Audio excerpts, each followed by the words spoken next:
आपको कभी कभी ऐसा ही लगता कि इस कंट्री में जो भी कुछ हो रहा है, मतलब पार्लियामेंट में कोई बिल पास हो वहाँ से लेकर के अगर ट्रैफिक सिग्नल पे कोई किसी को थप्पड़िया दे, सबका एक इशू क्रिएट हो जाता है और फिर पूरा रायता फैल जाता है। उसके बाद हम एक ना एक साइड चूज़ कर लेते हैं और फिर हम उस पर्टिकुलर इंसिडेंट या उस पर्टिकुलर आदमी पे फोकस ना करते हुए पूरे कंसेप्ट को ही गालियाँ देने लगते हैं। नेशनलिज्म, फेमिनिज्म, लिबरल्स बीएसडी के, कंजर्वेटिव्स एमकेएल, पेट्रियार्की, नहीं पेट्रियार्की को गाली दे सकते हैं, और जिसमें कम्युनलिज्म हमेशा टॉप करता है। अब देख लो, कोई भी न्यूज़ हो, लाइक 36 घंटे मैक्स लगते हैं उस न्यूज़ को कम्युनल होने के लिए, और ये इस मूवी का सब्जेक्ट भी है।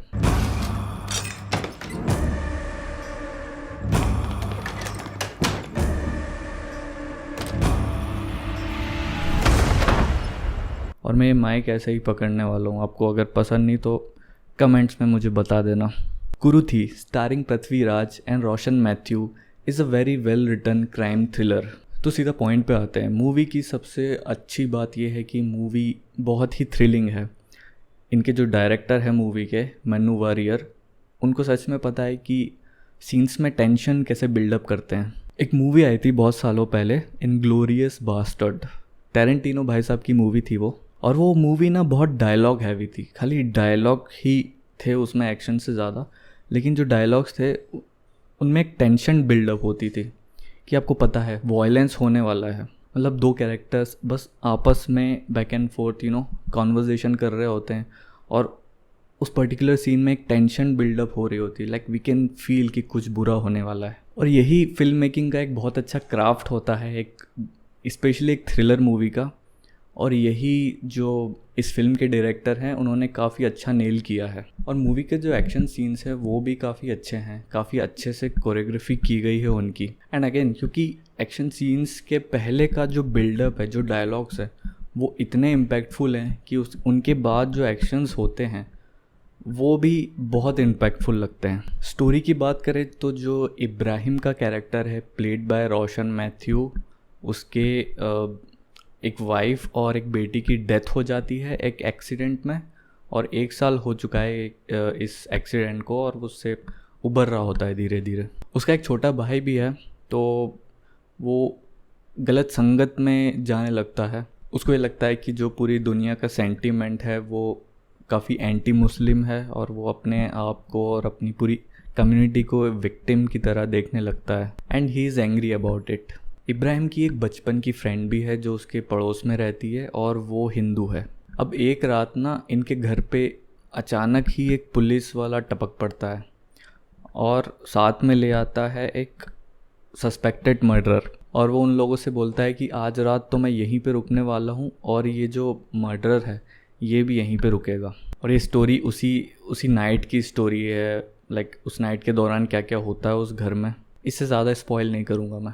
और जो पृथ्वीराज का जो कैरेक्टर है वो सच में बहुत अच्छा है। लाइक उनकी जब एंट्री होती है जिस पॉइंट पे स्टोरी में, तो आपकी लाइक मतलब सच में फट जाती है आपकी भी। और उनकी जब एंट्री होती है तो उनके और वो इंस्पेक्टर के बीच में जो कॉन्वर्जेशन, जो बिल्डअप हो रहा होता है कि आपको पता है कि वॉयलेंस होने वाला है इसके बाद, लेकिन आपको ये नहीं पता कब होगा। So good.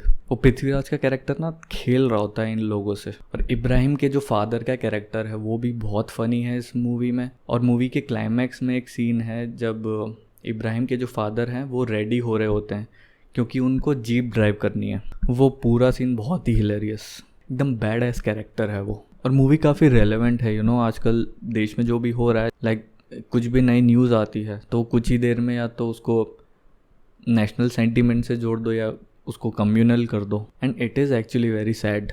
बट अगर आप समझदार हो तो आप कोई साइड पिक नहीं करो and you will be happy in your own life. But there is a large chunk of young audience जो कि बहुत वल्नरेबल है इन सब चीज़ों के लिए। एंड उन यूथ को इन सब चीज़ों का कॉन्स्टेंटली एक्सपोजर मिल रहा है। उनको कॉन्स्टेंटली ये बताया जा रहा है कि लाइक उनकी जो भी कम्युनिटी है वो विक्टिम है। I won't say brain wash, but people actually play with their sentiments. And जब उनको गुस्सा आता है they act on their impulses, वो ज़्यादा कुछ सोचते नहीं हैं। तो उसका रिज़ल्ट आप देख सकते हो, लाइक ट्विटर पे ऑनलाइन ट्रोलिंग। उनको ये लगता है कि या तो मैं ये हूँ या मैं ये हूँ, या तो मैं लेफ़्ट को बिलोंग करता हूँ या राइट को।